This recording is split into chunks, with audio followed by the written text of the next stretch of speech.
सभी को नमस्ते। तो जैसा कि चाइल्ड साइकोलॉजी के ऊपर आरती दीदी का सत्र कल हमने देखा, बाल मनोविज्ञान, और उसमें बालक के विकास के विभिन्न उम्र में उनका विकास कैसे होता है और किन किन क्षेत्रों में विकास होता है, उसके अंतर्गत हमने देखा उनकी मोटर स्किल्स जो है वो कैसे विकसित होती है। इस जगह तक हम पहुंचे थे। इससे पहले की बातों को रिवीजन के साथ प्रस्तुति के लिए आरती दीदी और हमारे सामने हैं। कल की बातों को समेटते हुए आज की बात आगे बढ़ाएंगे। तो सभी का फिर से एक बार स्वागत। जी आरती दीदी।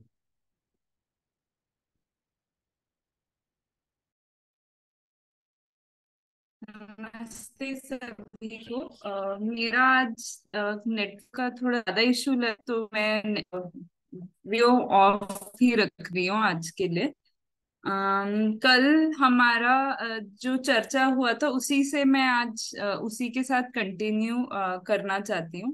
मैंने एक बैकग्राउंड दिया था बाल मनोविज्ञान पर। ये मेरी तीसरी प्रस्तुति है और मैं चाह रही हूँ कि आज की प्रस्तुति में एटलीस्ट मैं 2 यूनिट खत्म कर दूं, मतलब यूनिट 2 तक खत्म कर दूं। और यूनिट 3 में भी जब हमारा वर्कशॉप होगा तब आपके साथ शेयर करूंगी। तो हमने ओवरऑल ये बात करी थी कि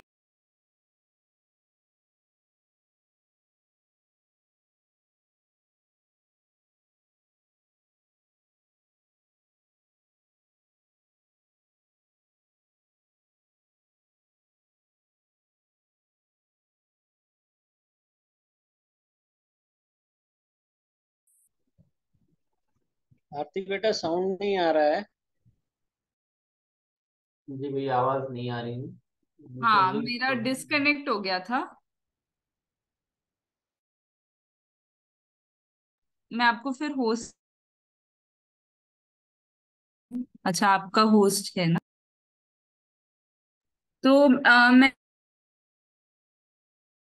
इस बात से कि ये मेरी तीसरी प्रस्तुति है बाल मनोविज्ञान पर। पहली 2 प्रस्तुति में मैंने एक बुक का इस सीरियल है उसका एक स्ट्रक्चर आपके सामने रखा था। उनका स्कोप, उसमें किस तरह के रिसर्चेस होते हैं और किस डेवलपमेंट को देखते हैं, इस बारे में मैंने बात रखी थी। कुछ प्रिंसिपल्स बात करी थी जिसमें बहुत शॉर्ट में शेयर किए थे, तो जिसके कारण मुझे लगता है कि थोड़ा सा मैं ठीक से उसको उस बात को रख नहीं पाई थी। तो आज मैं एक बार प्रिंसिपल्स ऑफ डेवलपमेंट को रखने के बाद इसका आगे का जो टॉपिक है जिसमें डेवलपमेंट के अलग अलग क्या आयाम है हम उसको देखेंगे। प्रिंसिपल्स ऑफ डेवलपमेंट का एक अपना जो राइटअप है उसको हुए इसको प्रेजेंट करना चाहूंगी। मेरी स्क्रीन विजिबल है?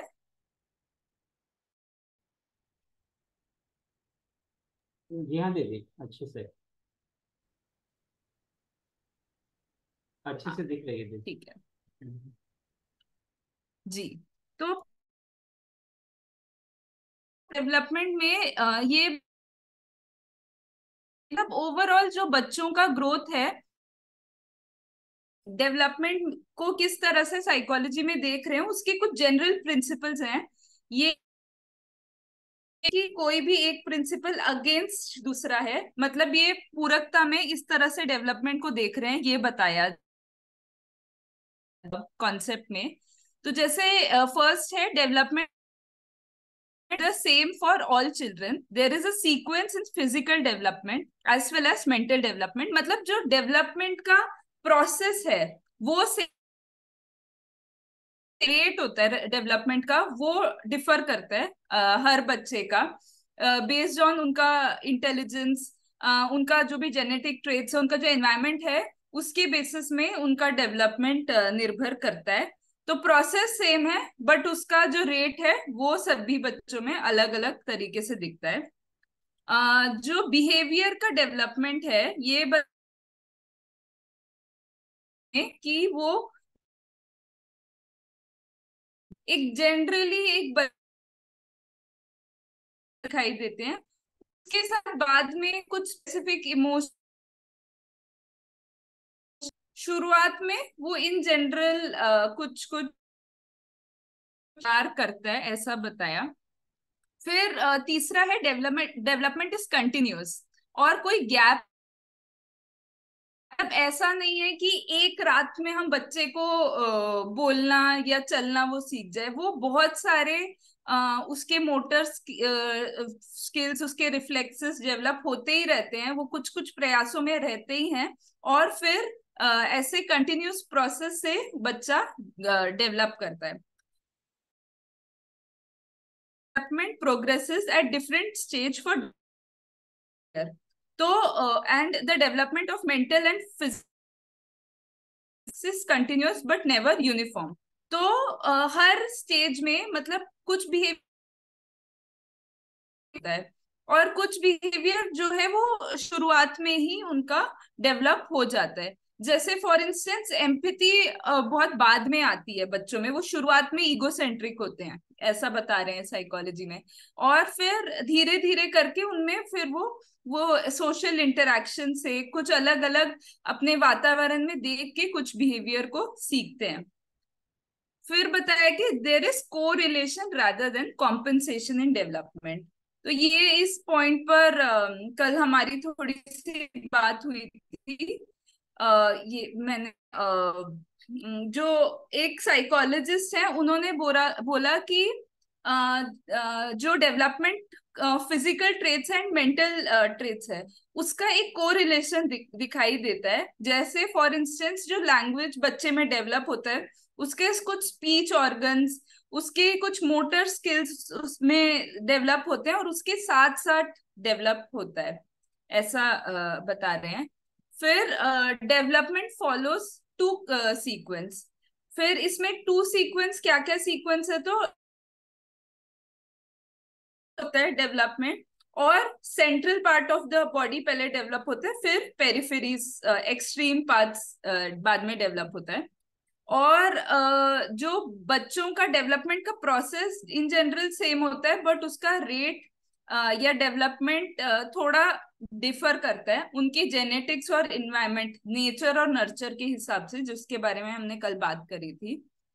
अर्ली डेवलपमेंट, जो पहले का जो चाइल्डहुड का डेवलपमेंट है उस समय जो उसके इमोशंस, कल्चर, न्यूट्रिशन, उसको जो भी मिलता है वो बहुत अहम भूमिका प्ले करते हैं बाद के उसके डेवलपमेंट के लिए।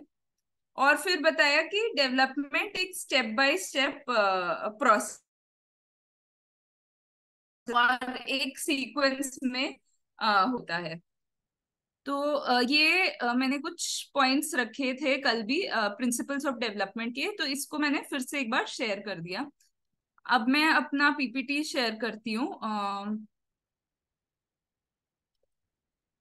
संदीप भाई मेरी पीपीटी दिख रही है? हाँ, अब दिखनी शुरू हो गई जी।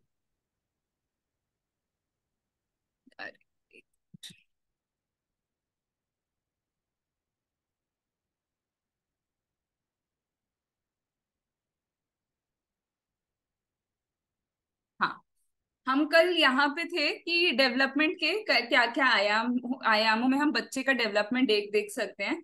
कल मैंने थोड़ा सा शुरू किया था मोटर डेवलपमेंट के बारे में शेयर करना। उसमें मैंने बताया था दो तरह के, मतलब इन जनरल जो हम भाग कर सकते हैं वो gross motor development and fine motor skills, इसके बारे में बात कर सकते हैं।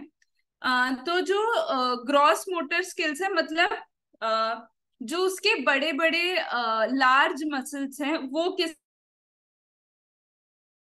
वो ग्रॉस मोटर स्किल्स में होते हैं। जैसे 0 to 6 months में बच्चे का कुछ रिफ्लेक्सेस होना शुरू हो जाता है, वो अपने एनवायरनमेंट से अडेप्ट करता है अपने रिफ्लेक्सेस के थ्रू। जैसे अगर उसको भूख लगी तो वो कुछ किसी तरीके से रिफ्लेक्सेस से दिखाता है। फिर अगर उसको डर एकदम से अगर कुछ तेज आवाज आई तो स्टार्टल, मतलब वो चौंक जाता है, ये सब उसमें दिखता है। फिर रोलिंग ओवर, वो जो पलटना है 4 से 6 महीने में शुरू होता है। फिर 6 to 8 मंथ 6 to 10 मंथ्स में बच्चा क्रॉल करने लगता है, 8 to 12 मंथ्स में, एंड वॉकिंग 9 to 15 मंथ्स में। ये तो इन जनरल हम सबको एक तरह से ऑब्जर्वेशन के थ्रू पता ही है, बट मैंने बस बहुत ब्रीफली इसको शेयर किया। फिर फाइन मोटर स्किल्स, जब उसका कोऑर्डिनेशन शुरू होता है, पहले माउथ और हैंड का कोऑर्डिनेशन होता है, फिर आई का और माउथ का कोऑर्डिनेशन होता है, ऐसे अलग अलग कोऑर्डिनेशंस बच्चे में आता है। फिर हैंड आई कोऑर्डिनेशन आता है। तो जो पहला ग्रास्पिंग है वो अनइंटेंशनली होता है, उसको बहुत मतलब उसका कोऑर्डिनेटेड नहीं रहता उसका ग्रास्पिंग, बट धीरे धीरे करके उसका वो ऑब्जेक्ट को देख के, उसको आंख से देख के उसको फिर पकड़ने के लिए जाता है। फिर हैंड आई कोऑर्डिनेशन शुरू होता है 3 से 6 महीने में। वो बच्चा किसी चीज को पकड़ने का कोशिश करता है, आंख से देखता है फिर पकड़ता है। फिर मैन्युपुलेशन, मतलब मतलब उसमें जो बच्चा है वो उसमें थंब सक्लिंग और चीजों को ग्रास्प करना, उसको इंटेंशनली ग्रास्प करना, वो वाली चीजें शुरू होती हैं। फिर मतलब जो बच्चा देखता है उसको मतलब ऑब्जर्व करना चाहता है कि ये क्या है, मतलब ये किस तरह का ऑब्जेक्ट है, तो और उसको मतलब बैंग करके ऐसे सब करके देखता है कि क्या है एक्चुअली। फिर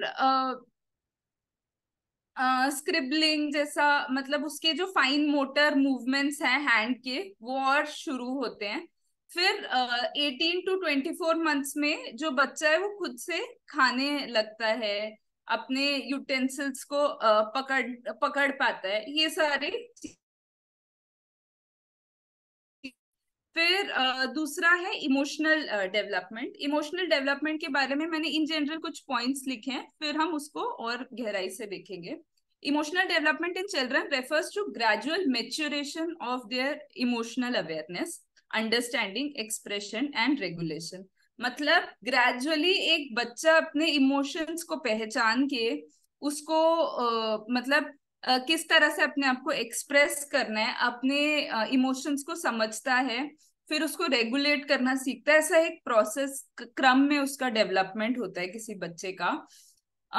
वो अपने मतलब रिकग्नाइज भी करते हैं, कोप करते हैं, मतलब कि पहले पहले हमें जो चाहिए वो चाहिए, ऐसा रहता है बच्चों का, बट फिर धीरे धीरे अब एनवायरनमेंट के हिसाब से कोप करना सीखते हैं, बेटर तरीका सीखते हैं एक्सप्रेस करने का। और जो इमोशनल डेवलपमेंट है वो बहुत इंपॉर्टेंट रोल प्ले करता है एक बच्चे के सोशल इंटरेक्शन में, उनका रिलेशनशिप बिल्डिंग में, और उनके इन जनरल उनके वेलबींग में। तो इसमें मैंने कुछ बेसिक पॉइंट्स लिखे हैं जिन जिन पर हम एक बच्चे का इमोशंस को समझ सकते हैं। फर्स्ट उनमें सबसे पहले शुरू होता है रिकग्निशन, फिर expression, understanding, regulation, empathy, self awareness, social relation, and फिर उसका कल्चरल इन्फ्लुएंस एंड प्ले, वो जो खेलता है उसका, उससे उसका इमोशंस गवर्न होता है, मतलब अराउंड प्री स्कूल के टाइम में।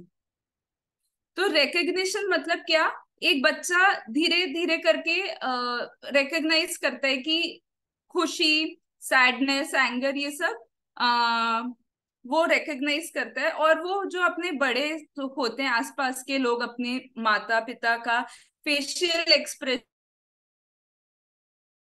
इन सब से इमोशंस कैसे कनेक्ट हो रहा है, धीरे धीरे इसको समझते हैं। फिर एक्सप्रेशन, वो अपना खुद भी एक्सप्रेस करने लगते हैं, जैसे बड़े लोगों ने किया वैसे खुद से भी अपने फेशियल एक्सप्रेशन से, अपने जेस्चर, वर्बल कम्युनिकेशन से वो एक्सप्रेस करने लगते हैं। फिर धीरे धीरे करके उनमें अंडरस्टैंडिंग आता है कि किसी भी इमोशंस का क्या कॉज है, और फिर उसको एक्सप्रेस करने से उसका क्या कॉन्सिक्वेंस रहेगा। मतलब बच्चा इन जनरल शुरू में रोता है, बट उसका फिर रोना और फीडिंग, वो एसोसिएशन शुरू होता है, ये अंडरस्टैंडिंग से होता है। फिर एम्पैथी, मतलब शुरू में बच्चा जैसे इगोसेंट्रिक होता है, अपने नीड्स, अपना वो कैसे समझ रहा है उसी को ज्यादा देखता है। फिर धीरे धीरे करके दूसरों की फीलिंग्स को समझना, मतलब अपने अपने आप को उस हिसाब से रेगुलेट करना, अपने इमोशंस को वो सीखता है। इसमें कोपिंग मैकेनिज्म्स सीखता है, अपने इमोशंस के बारे में किसी से कैसे बात करनी है, और अपने केयर गिवर का कंफर्ट किस तरह से लेना है सीख रहा है बच्चा। फिर सेल्फ अवेयरनेस, वो अपने इमोशंस के बारे में अवेयर होता है, एंड इसी से उनका आइडेंटिटी डेवलपमेंट शुरू होता है। फिर इसके बेसिस में उनका सोशल इंटरेक्शन बनता है, और कल्चर एक बहुत बड़ा रोल प्ले करता है, मतलब हमें क्या वैल्यूज हैं, क्या नॉर्म्स हैं, इसको इंस्टिल करने में। इसके बेसिस में हमारा इमोशंस भी इस पर बहुत निर्भर करता है। इसके बारे में और डिटेल में मैंने आगे लिखा है, मैं आपको बताऊंगी। और जो पेरेंट्स का बहुत इंपॉर्टेंट रोल होता है बच्चे के इमोशनल डेवलपमेंट में। जिस तरह इसमें ये लिखा है मैंने कि positive and responsive care giving can lead to secure attachment and health. मतलब इनसिक्योर बच्चा तब फील करता है जब उसके केयर गिविंग में कुछ ना कुछ अगर गैप होती है, तो बच्चा इनसिक्योर फील करता है। जबकि अगर उसका अटैचमेंट जो माँ के साथ और पिता के साथ ठीक से डेवलप हुआ, तो उसके इमोशंस में वो अपने इमोशंस को ठीक से एक्सप्रेस कर पाता है। नहीं तो उसको अपने इमोशंस को एक्सपीरियंस करने में प्रॉब्लम होता है, फिर वो टैंट्रम्स ये सब रूप में दिखाई देता है। वो बहुत ज्यादा रोना, टैंट्रम्स इन फॉर्म्स में दिखाई देता है। इसमें मैंने कुछ इमोशंस के बारे में सोचा कि मुझे शेयर करना चाहिए, जो मेनली देखा जाता है बच्चों में, जिसमें है fear, anxiety, jealousy and anger. Fear, एक बार मैं इसको पढ़ देती हूँ जो मैंने लिखा है। Fear are socially learned. पहली बात की फियर ज्यादातर बच्चे सोशली सीखते हैं, और कुछ कुछ इमेजिन्ड एक्सपीरियंस के वजह से भी बच्चों में फियर आता है। By the end of 1 year fear provoking situation start affecting the child. मतलब 1 साल के बच्चे में वो फियर का जो एकदम बहुत दिखता है बच्चे में कि उसमें फियर मतलब डेवलप हो रहा है। और इसमें बच्चे का जो सेक्स है, उसका age, social status, intellectual development, ये सभी उसके फियर के डेवलपमेंट में, फियर उसमें पनपने में एक रोल प्ले करते हैं। और एक पीक होता है 1 year का बच्चे में जो फियर डेवलप होता है, एंड अगेन 11 years में। और जो ड्यूरिंग अर्ली पीक, जैसे जो 1 year का जो पीक है, वो सिचुएशनल फियर्स उनमें डेवलप होता है, जैसे एनिमल का, कुछ ऑब्जेक्ट का, डार्कनेस का। जैसे मैंने कल शेयर किया था, अगर बच्चा ठीक से सोया नहीं और उसका लाइट ऑफ कर दिया, और माँ या पिता उसके कमरे से चले गए उसको अकेले छोड़ के, तो उसमें फिर स्लीप प्रॉब्लम्स, ऐसा डार्कनेस का फियर, ये सब डेवलप होता है। ऐसा कंटेम्प्रेरी साइकोलॉजी में कुछ रिसर्चेस हुए हैं। एंड जो सेकेंड पीक है, वो प्योरली उसके एंजाइटी के वजह से होता है, और कुछ इमेजिन्ड एक्सपीरियंस के वजह से ये फियर डेवलप होता है। अगर सेकंड हम देखें एंजाइटी को, मतलब क्या एंजाइटी क्या है, तो मतलब कुछ अनईजीनेस होता है बच्चे में, जिसके वजह से उसमें एंजाइटी डेवलप होता है। किसी नॉइस, किसी ऐसा स्ट्रेंजर जिसके साथ वो कंफर्टेबल नहीं है, और कुछ इमेजिनरी कॉज भी होता है। मतलब एंजाइटी को इंटरनल फियर के रूप में देख रहे हैं। और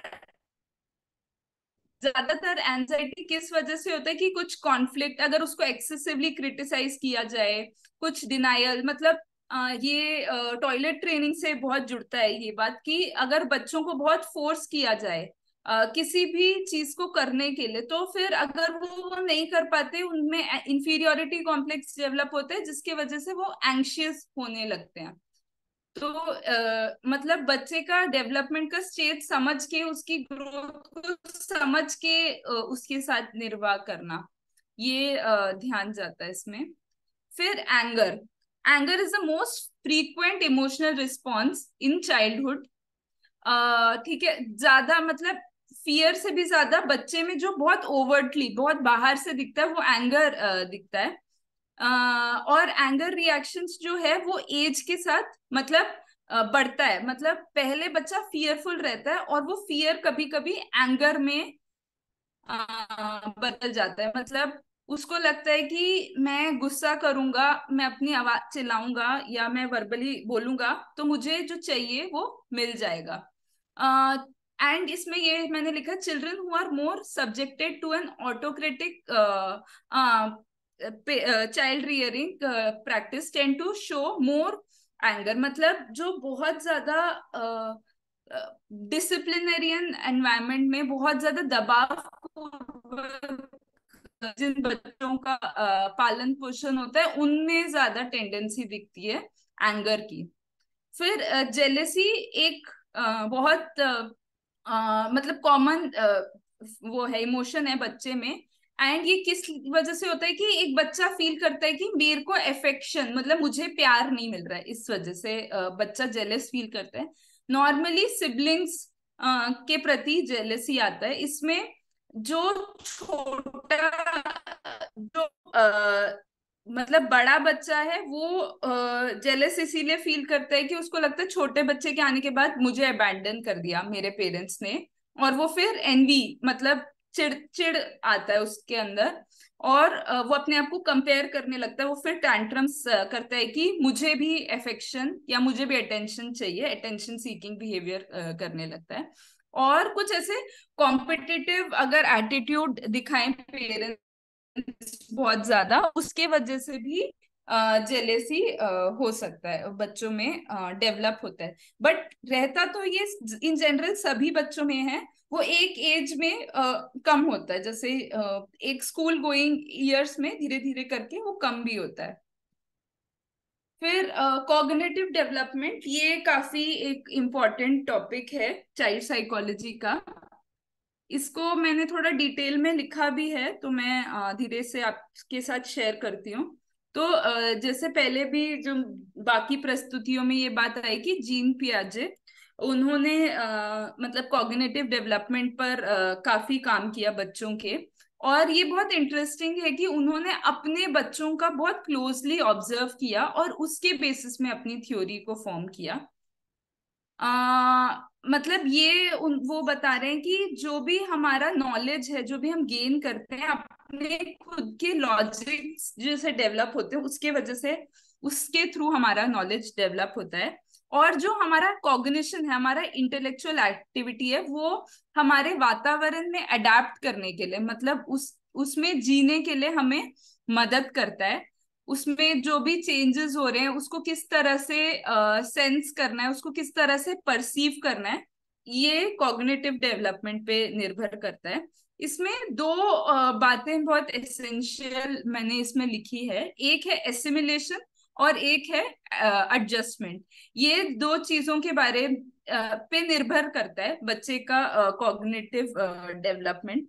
एसिमिलेशन क्या होता है कि वो बच्चा अपने एनवायरमेंट में जो भी चेंजेस हो रहे हैं, वो पहले से जो चीजें जानता है, जो समझ चुका है, उससे उसको कैसे रिलेट करता है। फॉर इंस्टेंस, बच्चा बहुत जल्दी ग्रास्पिंग सीख लेता है, तो वो अलग अलग सिचुएशन में अपना वो नॉलेज ऑफ ग्रास्पिंग को यूज करता है।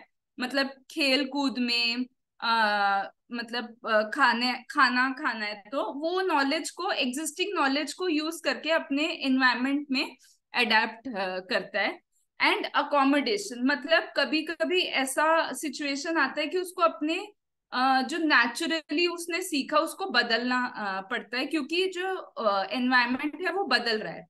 तो वो ऐसे कुछ एक्शंस एंड थॉट्स को सीखता है ताकि वो अपने चेंजिंग एटमॉस्फेयर में अडेप्ट कर सके। जैसे स्कूल गोइंग बच्चा जब पहली बार स्कूल जाता है तो वो उसके लिए अनफेमिलियर होता है वो एनवायरनमेंट। तो वो जो जो चीजें पहले सीखा है, मतलब अपने माता पिता से इंटरेक्ट करना, एक जगह पे बैठना, खाना खाना, ये कुछ चीजें मतलब यूज करके वो अकोमोडेट करता है अपने न्यू सराउंडिंग में। और Piaget's theory is both hereditary and hierarchical, मतलब वो कह रहे हैं कि बोथ हेरिडिटरी का रोल होता है और हायरार्की धीरे धीरे करके, मतलब मतलब उसका जो गहराई है, मतलब जो बच्चे में जो फाइनर स्किल्स हैं, कॉग्निटिव स्किल्स एंड डेवलपमेंट, वो होता है। और इसमें इन्वायरमेंट और हेरिडिटरी का दोनों का इक्वल रोल होता है। ये मैंने एक चार्ट बनाया था जिसमें इन जनरल बच्चों में कॉग्निटिव डेवलपमेंट किस तरह से होता है उसको दर्शाने के लिए। तो 4 स्टेजेस जीन पियाजेट ने बोले, जिसमें sensory motor stage, pre operational stage, concrete operational stage and formal operational stage. मैंने सेंसरी मोटर का स्पेलिंग गलत लिखा है, मैं बाद में ठीक कर दूंगी। Sensory motor stage 0 to 2 years का एक पीरियड होता है, जिसमें बच्चे का कुछ कुछ कॉग्निशंस डेवलप होता है। इसको मैं जो फर्स्ट लाइन है सेंसरी मोटर स्टेज को एक्सप्लेन करने के लिए, ये उन्होंने बोला सेंसरी मोटर मतलब ये वर्ड इसीलिए यूज करते हैं कि जो कोऑर्डिनेशन है between senses and motor skills, वो इस स्टेज में डेवलप होता है। और उन्होंने फर्दर इस स्टेज को 6 स्टेजेस में डिवाइड किया, और कैसे ग्रेजुअली बच्चा ग्रो होता है उसका सेंसरी मोटर स्टेज में, इसको देखा।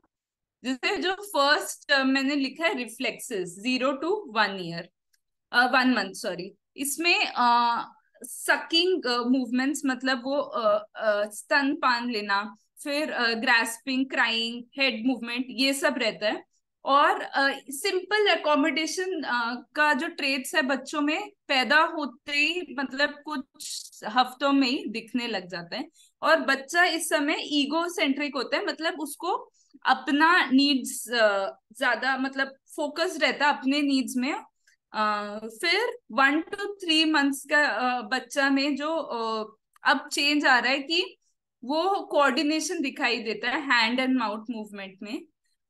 बट उसका जो जो ग्रास्पिंग होता है उसमें कोई पर्पस नहीं होता, मतलब उसमें वो बस अपने रिफ्लेक्सेस को, नई नई चीजों को करना सीख रहा है, बट उसमें इंटेंशन होता है। और इस टाइम में थंब सकिंग एक हैबिट हो जाता है। और आई मूवमेंट, जैसा कोई, जैसे इस फोटो में भी दिखाया, अगर कोई भी है सामने तो वो देखेगा, मुड़ के देखेगा, ये सब होता है। फिर सेकेंडरी सर्कुलर रिएक्शन, ये 4 to 8 months में शुरू होता है। इसमें बच्चे का हैंड, आई एंड माउथ का कोऑर्डिनेशन, तीनों चीजों का शुरू हो जाता है। इंटेंशन इमर्ज होता है, मतलब बच्चा अगर किसी को छू के देखेगा तो उसको जानना है कि ये क्या है, तो इस वजह से वो उसको छूता है। रेपिटेटिव बिहेवियर उसमें शुरू होता है, मतलब कि वो बार बार एक चीज को करके देखता है ताकि उसमें वो एसिमिलेशन का ट्रेट, वो उस चीज को जान सके और वो उसको समझ सके। मतलब उसने पहले किया, फिर उसको याद रहता है कि ये मैंने किया था, मैं फिर से करके देखता हूँ तो इसका आउटकम क्या होगा। और प्रिडिक्शन एंड ऑब्जेक्ट परमानेंस शुरू हो जाता है, मतलब इस इन महीनों के बच्चों में मतलब अगर उससे कोई टॉय छुपा दो तो भी उसको, मतलब इससे पहले अगर टॉय छुपा दो तो वो सोचता है टॉय अब गायब है, बट अगर अब छुपाओ तो वो उसको ध्यान रहता है कि ये टॉय छुपा हुआ है और मैं इसको ढूंढ सकता हूँ। तो जैसे ये फोटो में दिखाया, तो वो अलग अलग जगह पे उसको ढूंढेगा, कोशिश करेगा। तो ऐसे मूवमेंट्स उन बच्चों में स्टार्ट हो जाता है। और उसमें प्रिडिक्टिव ट्रेड जो है, ये बताया जा रहा है कि कॉग्निटिव डेवलपमेंट के लिए, बच्चे के लिए एक बहुत इंपॉर्टेंट रोल प्ले करता है उसका प्रिडिक्शन का, ये जो ग्रो होता है। फिर coordination of circular, secondary circular reactions, ये 8 to 12 months के बच्चे में होता है। थोड़ा थोड़ा उसमें प्रॉब्लम सॉल्विंग आने लगता है, मतलब इन जनरल हम प्रॉब्लम सॉल्विंग को जैसे समझते हैं वैसा नहीं, बट अगर कुछ चीजें, मतलब अगर कुछ ब्लॉक्स को साथ में रखा तो उसको पहचान लेना कि वो कहाँ है या उसको किस जगह पे रखना है, ऐसा कुछ कुछ चीजें वो पहचानने लगते हैं। मीन्स टू एंड रिलेशन, मैं अगर ऐसे करूंगा तो इसका ये परिणाम होगा, वो जानने लगता है। प्रिडिक्शन और अच्छा डेवलप हो जाता है। एंड रीजनिंग एबिलिटी धीरे धीरे से शुरू होती है। फिर मतलब इस उम्र में बच्चे थोड़ा बहुत कलर्स को देखने लगते हैं, और मतलब अगर रिटर्न उसमें पिक्चर्स हैं तो उस उन सब में उनका थोड़ा ध्यान जाता है, ये सब। फिर टर्शरी सर्कल रिस्पॉन्स, ये 12 to 18 मंथ्स के बच्चे में। और बच्चा अब क्या कर रहा है, ट्रायल एंड एरर बार बार कर करके देख रहा है कि ऐसे कर रहा हूं तो कैसे हो रहा है, ऐसे कर रहा हूं तो कैसे हो रहा है, उसका क्या परिणाम है वो देखता है। और उसमें इन जनरल थोड़ा डिस्कवरी, अगर मतलब कि अगर कोई नया चीज देखा तो उसमें वो क्यूरियोसिटी जग जाती है कि ये क्या है, इसमें इसको कैसे यूज करते हैं, ये मतलब ऐसी चीजें बच्चे थोड़ा थोड़ा सा अपने वातावरण में एक्सप्लोर करने लगते हैं। फिर उनका मेंटल इंटीग्रेशन 18 to 24 मंथ्स में होता है। मतलब अब वो इन्वेंट मतलब क्रिएटिव होने लगते हैं, और उनका अब ट्रायल एंड एरर से नहीं बट अपने कुछ रैशनल थिंकिंग से, जो उन्होंने एसिमिलेशन से जो चीजें समझी हैं उसके बेसिस में वो क्रिएटिव होते हैं। इमिटेट करते हैं अपने बड़ों का बिहेवियर, जैसे इस फोटो में दिखाया, अगर मम्मी फोन पर बात कर रही है तो वो भी ऐसे फोन पर बात चीजें करने लगते हैं। और मतलब उनमें कॉन्सेप्ट फॉर्मेशन शुरू हो जाता है, मतलब मम्मी क्या है, पापा क्या है। मतलब पहले तो सिर्फ बोलना सीखते हैं, फिर धीरे धीरे उनमें उनका रोल्स, वो किस तरह से व्यवहार करते हैं, उनका कॉन्सेप्ट, वो मेरे लिए कैसे पूरक हैं, ये सारी चीजें थोड़ा कॉन्सेप्ट डेवलप होता है। माँ का कॉन्सेप्ट, ऐसे कुछ बेसिक कॉन्सेप्ट। फिर प्री ऑपरेशनल स्टेज, जो 2 to 7 years का स्टेज रहता है। बेसिक सिंबलाइजेशन ऑफ थिंकिंग, मतलब प्री कॉन्सेप्ट, अभी कॉन्सेप्ट पूरी तरह से बना नहीं है, इसीलिए इस स्टेज को जीन पियाजे ने प्री कॉन्सेप्ट स्टेज बोला। इस स्टेज में बच्चा धीरे धीरे करके थोड़ा कोऑपरेटिव बिहेवियर शुरू करता है, अपने हम उम्र के बच्चों के साथ धीरे धीरे थोड़ा खेलना शुरू करता है, उसमें अवेयरनेस डेवलप होता है। And social activity, sharing, playing, ये सब शुरू हो जाता है। मतलब प्री कॉन्सेप्ट स्टेज में बच्चा जो है ये एक इम्पोर्टेंट, क्लासिफाई नहीं कर पाता ऑब्जेक्ट को। मतलब जैसे उसमें अगर उसको एक रेड ब्लू ग्रीन बॉल दिया तो वो क्लासिफाई नहीं कर पाता कि रेड एक अलग चीज है या ब्लू एक अलग कलर है। ये उसको अभी डेवलप नहीं हुआ होता। और जैसे पेन है, उसकी उपयोगिता क्या है, वो उसको इतने क्लियरली, वो राइटिंग का चीज है, ये अभी डेवलप नहीं हुआ होता। और इस एज में बच्चे जो हैं लैंग्वेज बोलना सीखते हैं, सिंबोलिज्म सीखते हैं, और प्रिटेंड मतलब प्ले, जैसे डॉक्टर की तरह प्रिटेंड करके खेलते हैं, टीचर की तरह प्रिटेंड करके खेलते हैं, थोड़ा थोड़ा सा अपने माता पिता को देख के करते हैं। और इस स्टेज में कॉग्निटिव कैपेसिटी और थिंकिंग बहुत अच्छे से फास्ट ग्रो होती है, ये लिखा है। और बच्चे जो दूसरों का व्यू पॉइंट है उसको वैलिड ना समझ के थोड़े अभी भी इगोसेंट्रिक होते हैं, जो वो खुद ही करना चाहते हैं, खुद ही देखना चाहते हैं, इतना सुनते नहीं है बड़ों की। और फिर concrete operational stage 7 to 11 years है। मतलब बच्चा ईगोसेंट्रिक से ज्यादा अडेप्टेबल होने लगता है। चाइल्ड आफ्टर द मतलब जो मैंने पहले बताया था कि ऑब्जेक्ट्स को क्लासिफाई करना धीरे धीरे से शुरू करते हैं, उनमें कॉन्सेप्ट फॉर्मेशन थोड़ा और स्ट्रांग हो जाता है। जैसे मतलब एनिमल अलग है, प्लांट अलग है, ये सब थोड़ा थोड़ा सा समझने लगते हैं।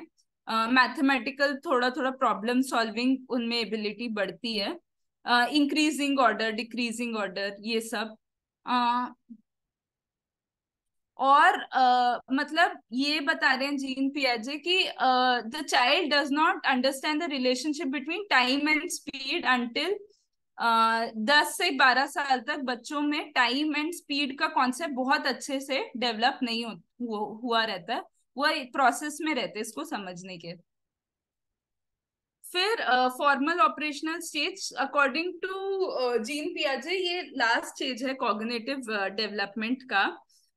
मतलब मेच्योरिटी में पहुंच जाते हैं बच्चे का डेवलप। इसके बाद कोई क्वालिटेटिव चेंज खास नहीं आता, थोड़ा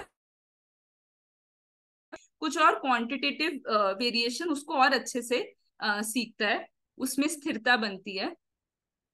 पास्ट प्रेजेंट फ्यूचर का कॉन्सेप्ट उसमें एब्स्ट्रैक्ट कॉन्सेप्ट्स और अच्छे से डेवलप होने लगते हैं। और वो ऑर्गेनाइजेशन सीखता है, साइंटिफिक रीजनिंग स्किल्स उसमें डेवलप होती है। और जो बच्चा है इसमें इस स्टेज में verbal problem solving skills, numerical skills, propositions, ये सब इन जनरल सीखता है। इसमें मैंने इस स्लाइड में लिखा है before 12 the child can not visualize and understand part to whole relation की। मतलब एक चीज का मतलब एक छोटे से पार्ट का होल के साथ क्या रिलेशन है वो 12 साल के बाद बच्चा सीखने लगता है।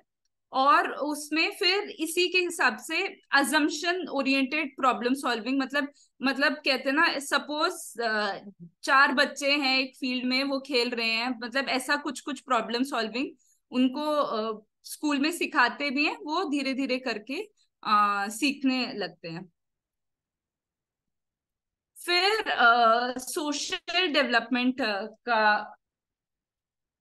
कॉन्सेप्ट है, इसको मैं शेयर कर देती हूँ, उसके बाद हम ब्रीफली रुक सकते हैं और अगर कुछ क्वेश्चंस है तो उसको डिस्कस करके मैं आगे बढ़ूंगी।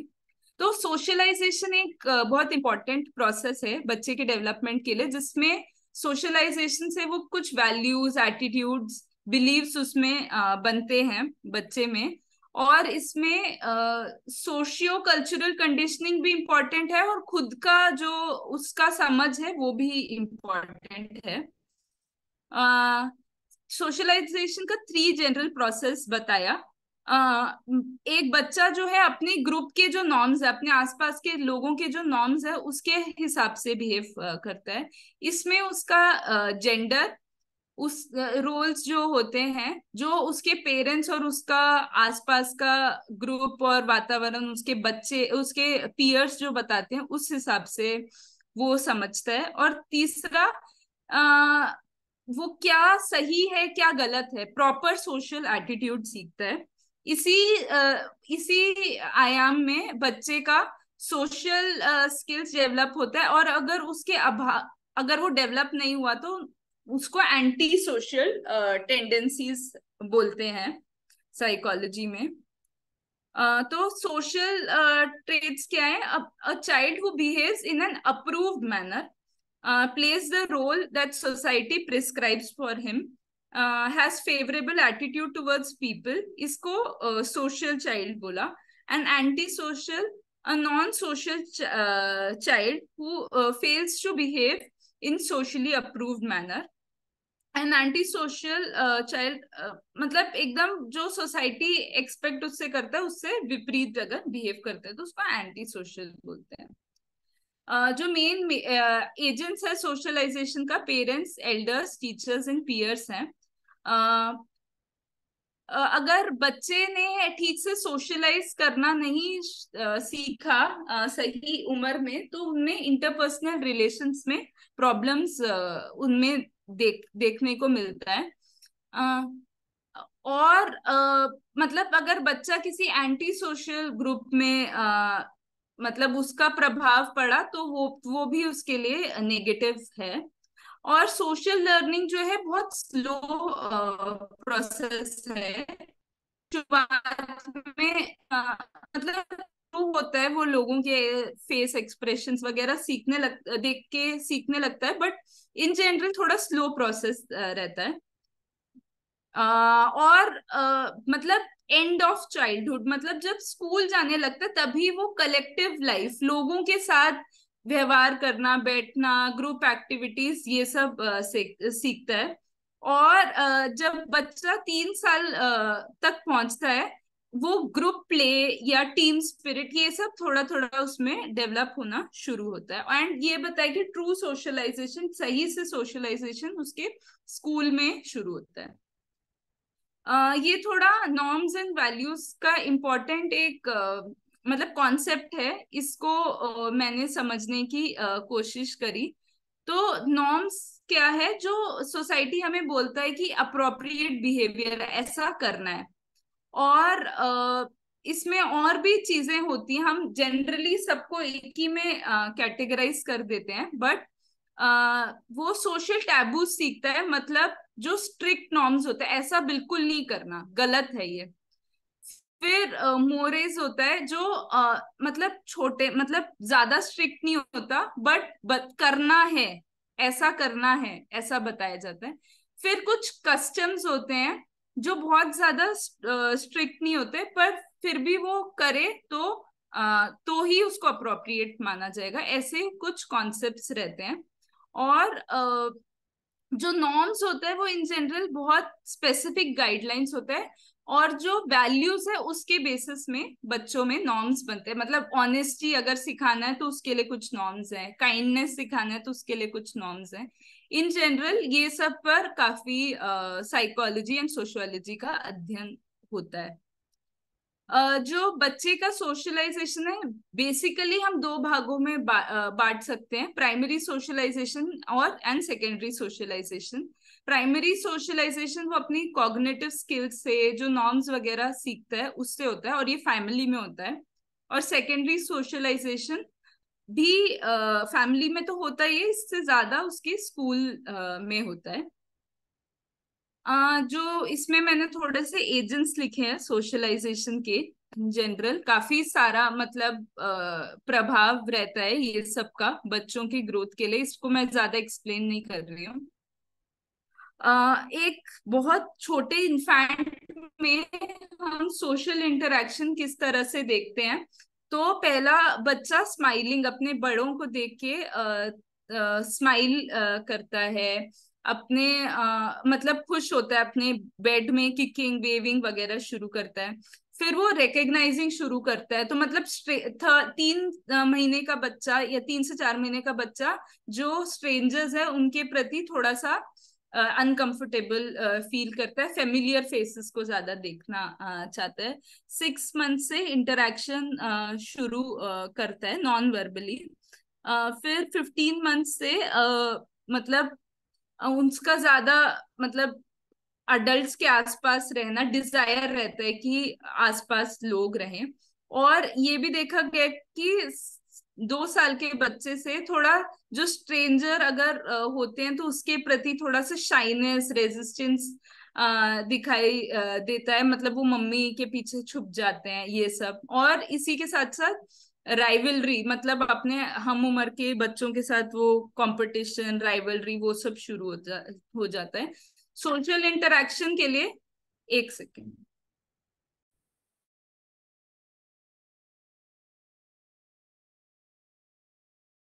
मुझे यहीं पे रुकना होगा। संदीप भैया कोई आया है घर यहाँ पे, तो मैं ठीक है। 2 मिनट ब्रेक करती हूँ, तब तक आप क्वेश्चंस हो तो ले लीजिए। ठीक है, बात है तो चैट बॉक्स में सभी क्वेश्चन लिख सकते हैं, या जो भी शेयरिंग है इन बातों को सुनने के बाद। बहुत ही अच्छे से आरती दीदी ने अपनी बातें रखी हैं। लिखने के क्रम में उन्होंने इसका उनका अध्ययन हुआ है, ये इस बात से पता चलता है।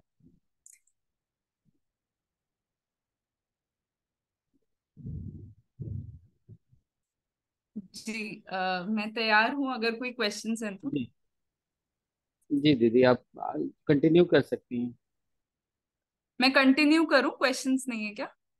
नहीं, ठीक है। मैं जो शेयर कर रही हूँ वो फॉलो कर पा रहे हैं ना सब? मुझे तो हो रहा है। काफी ओके। इंटरेस्टिंग है, और सोशलाइजेशन मेरा कैसे हुआ है उधर ध्यान चला जाता है। ठीक है दीदी। जी जी जी, ठीक है।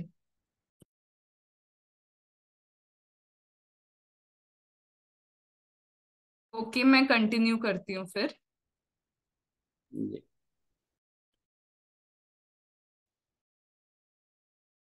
ये स्लाइड मैंने शेयर कर दी थी कि अटैचमेंट बच्चे में, मतलब जो माँ के साथ उसका अटैचमेंट होता है वो उसके सोशल इंटरेक्शन के लिए, इवन अडल्टहुड में भी वो जो नींव बनता है वो बहुत इम्पोर्टेंट रोल प्ले करता है।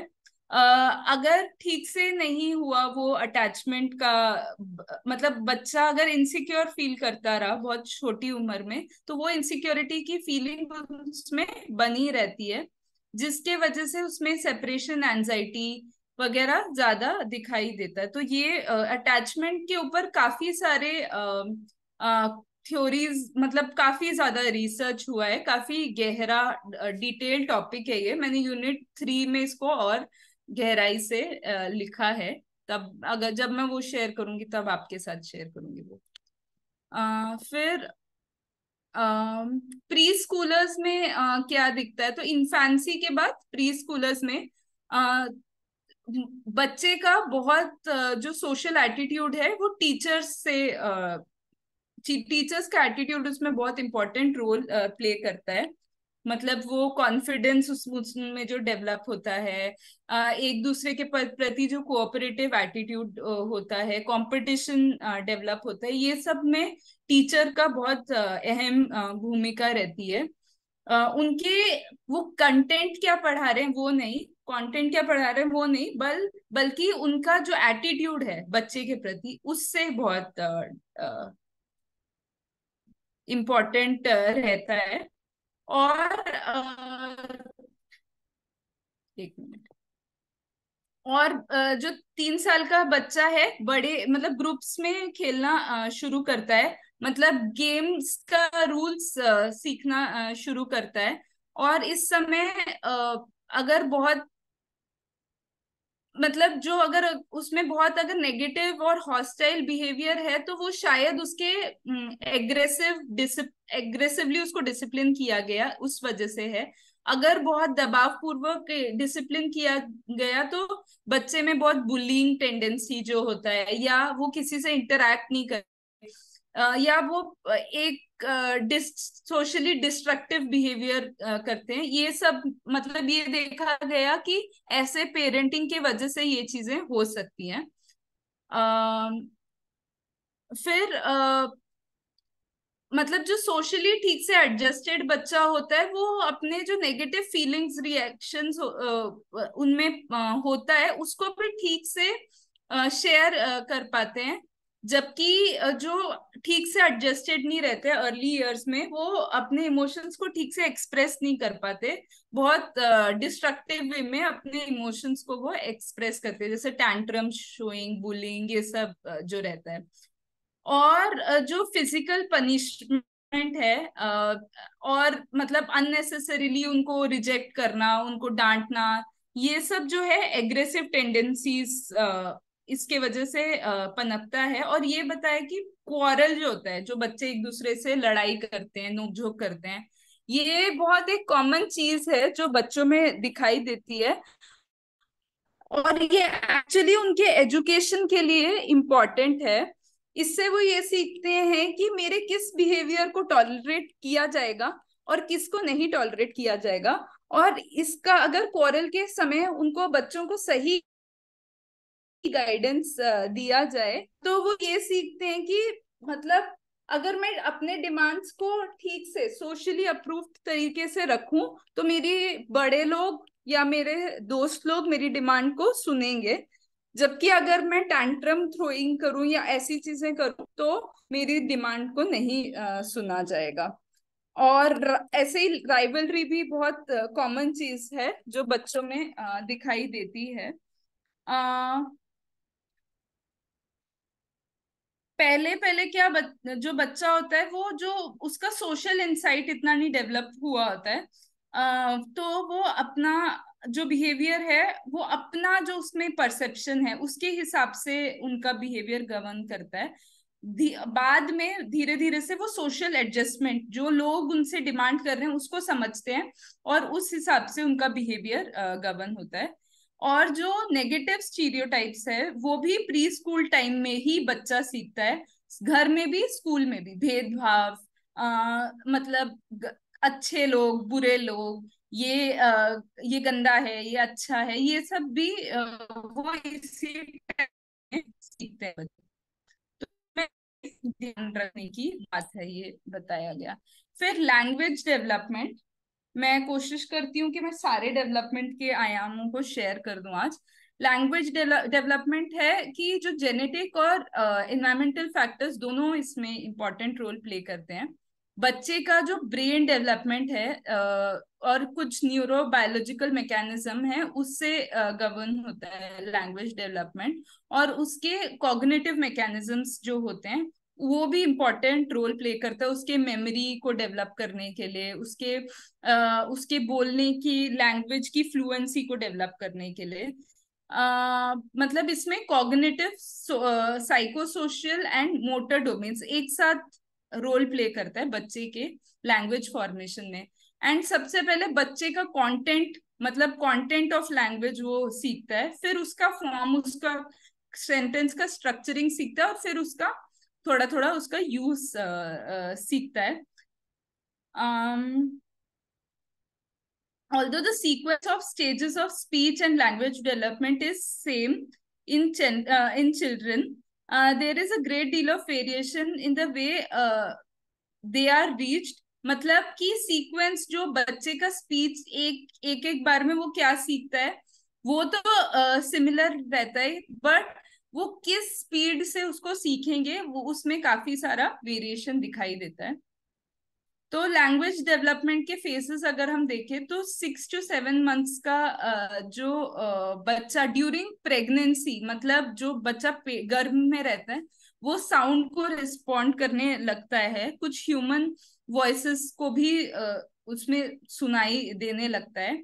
और जो बच्चा जब पैदा होता है तो वो प्रेफर करता है वैसे जैसे मदर का आवाज, मदर के हार्ट बीट का आवाज, ऐसे सब सुनना।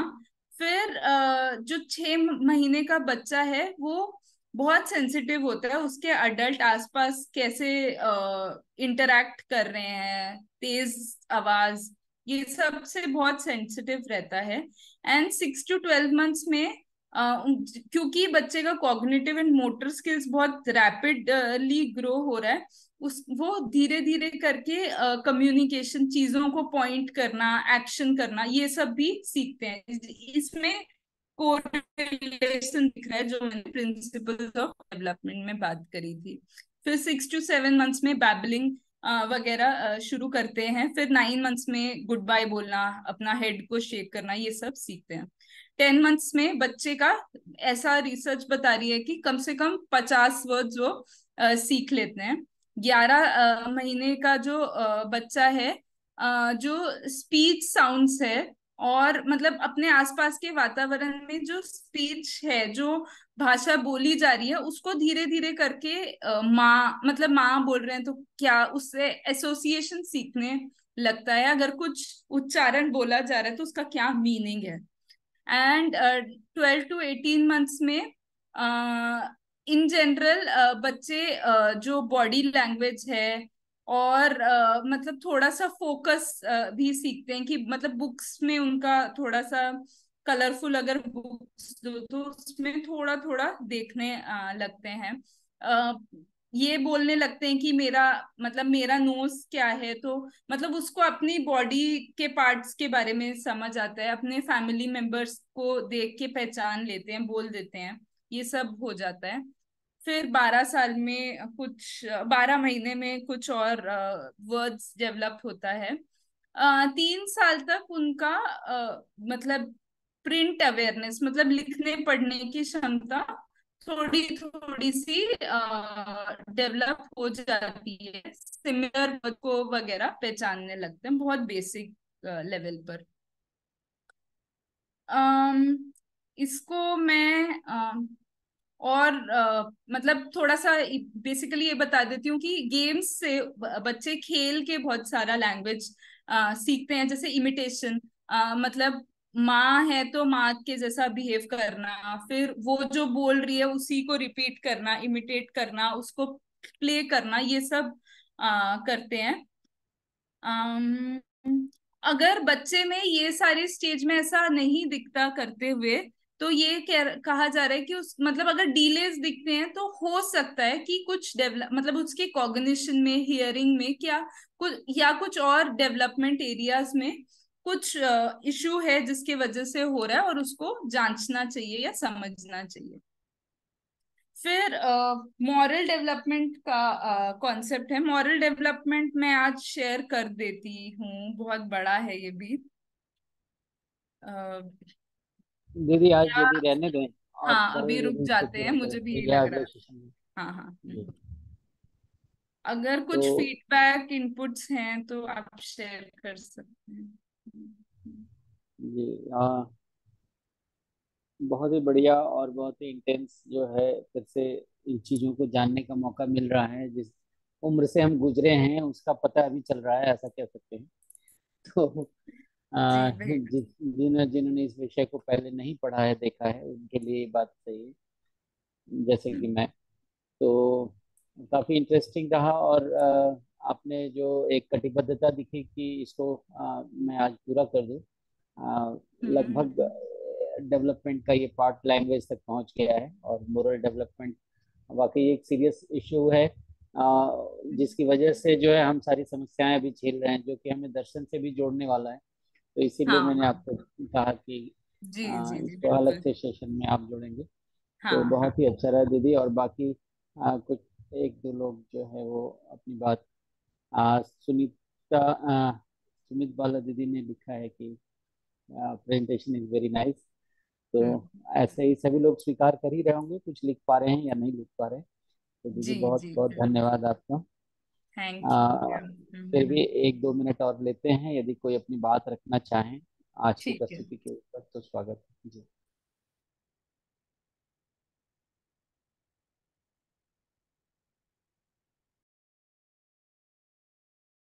गीता दीदी भी लिख रही हैं, नाइस प्रेजेंटेशन। धन्यवाद दीदी। आ, आपके बोलने से या चैट बॉक्स में लिखने से हम सभी के लिए प्रोत्साहन है। सूचनाएं तो हमें मिल ही रही हैं और अन्यत्र भी मिल सकती हैं, लेकिन जिस अभियान में एक तरह से हम लोग जुड़े हैं, इसमें आपका प्रोत्साहन बहुत ही बल देता है दीदी। तो बहुत बहुत धन्यवाद। और अ, समय चूंकि हो चला है, आरती दीदी हम यहाँ क्लोज कर सकते हाँ। हैं मुझे लगता है। यस तो ठीक बहुत है। बहुत धन्यवाद आपका। और फिर सभी को मिलते हैं कल। नमस्ते। जी नमस्ते। नमस्ते सर। धन्यवाद संदीप भैया, स्पेशली आपको। जी दीदी। दीदी आप होस्ट हैं, बीच में मैं निकल गया था सिग्नल की वजह से, तो you can close okay. This अच्छा है। रिकॉर्डिंग। ठीक है ठीक है, ओके, मैं एंड कर देती हूँ।